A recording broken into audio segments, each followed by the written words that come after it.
Assalamualaikum warahmatullahi wabarakatuh. Pada kesempatan kali ini, kita akan belajar mengenai geolistrik tahanan jenis, yaitu sifat resistivitas batuan.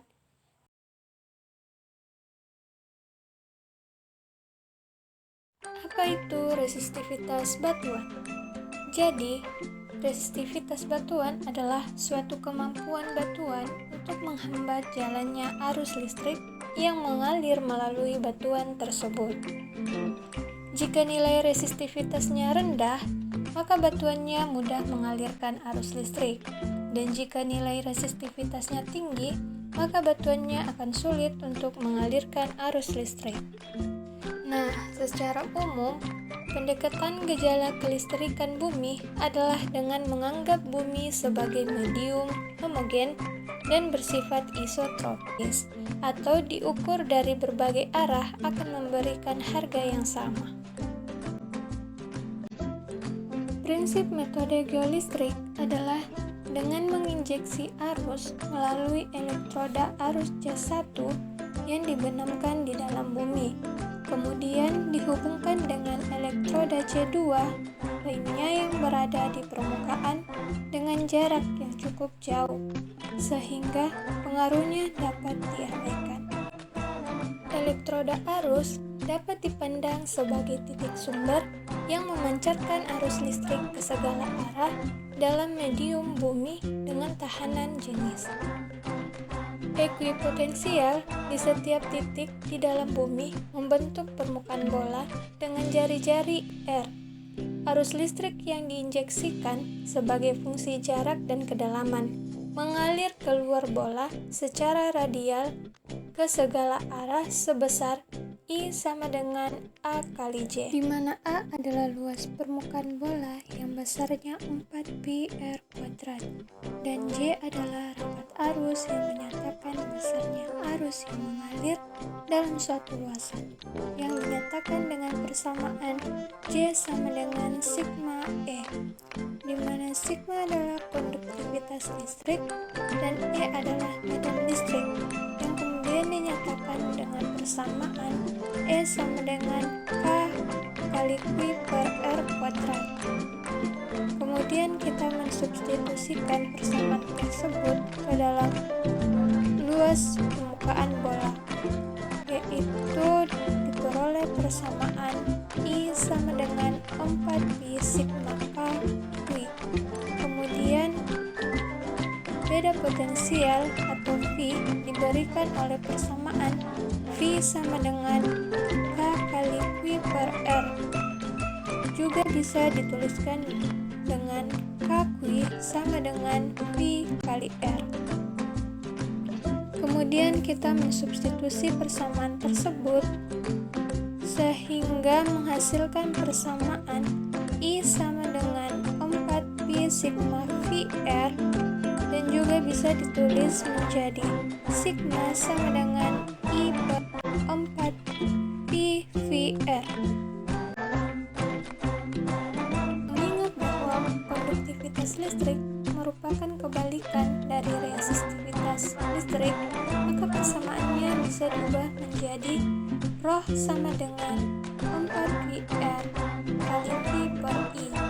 Karena sumber arus terdapat di permukaan bumi, maka permukaan yang dilalui arus adalah setengah bola, sehingga persamaannya dapat ditulis menjadi ρ sama dengan 2pi R kali V per I. Nah, apabila jarak antara dua elektroda arus tidak terlalu besar, maka potensialnya di setiap titik dekat permukaan akan dipengaruhi oleh kedua elektroda arus. Adapun potensial listrik yang dihasilkan dari kedua sumber arus ini adalah beda potensial yang terukur pada dua titik pengukuran potensial, yaitu P1 dan P2. Adapun beda potensial terukur antara titik P1 dan P2 adalah delta V sama dengan V kali P1 dikurang V kali P2.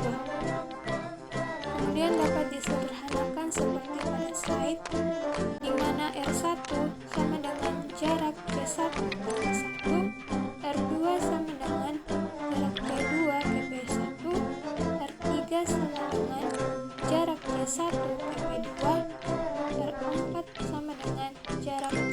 memakai P2. Untuk lebih jelasnya, kita dapat melihat pada gambar di slide. Gambar tersebut merupakan model 2 elektroda arus dan 2 elektroda potensial.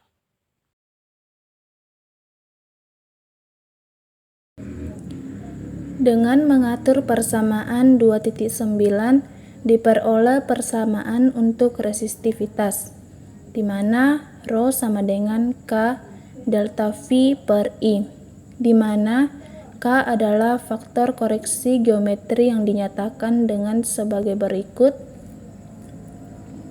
Faktor korelasi ini berubah-ubah tergantung dari konfigurasi apa yang digunakan.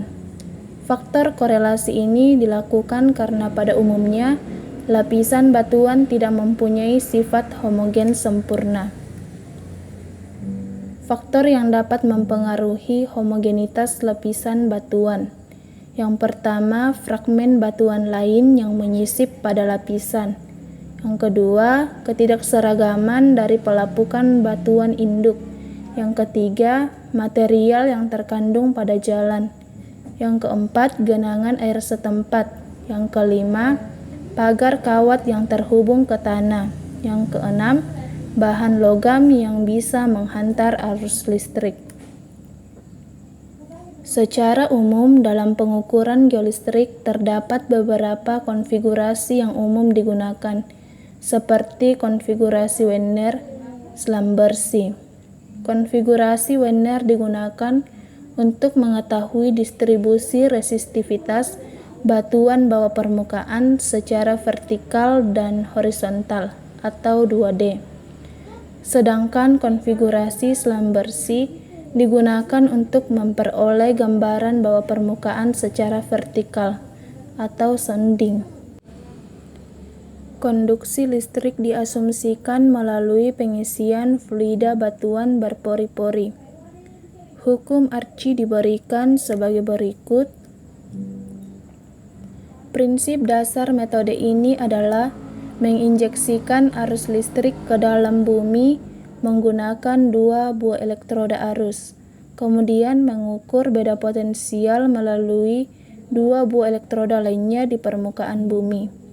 Arus listrik yang diinjeksikan akan mengalir melalui lapisan batuan di bawah permukaan dan menghasilkan data beda potensial yang bergantung pada tahanan jenis atau resistivity dari batuan yang dilaluinya.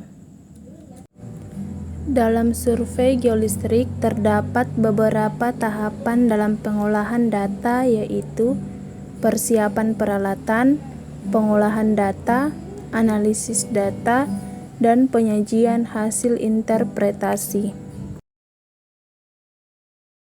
Baiklah, cukup sekian dari saya. Sampai bertemu di materi-materi berikutnya.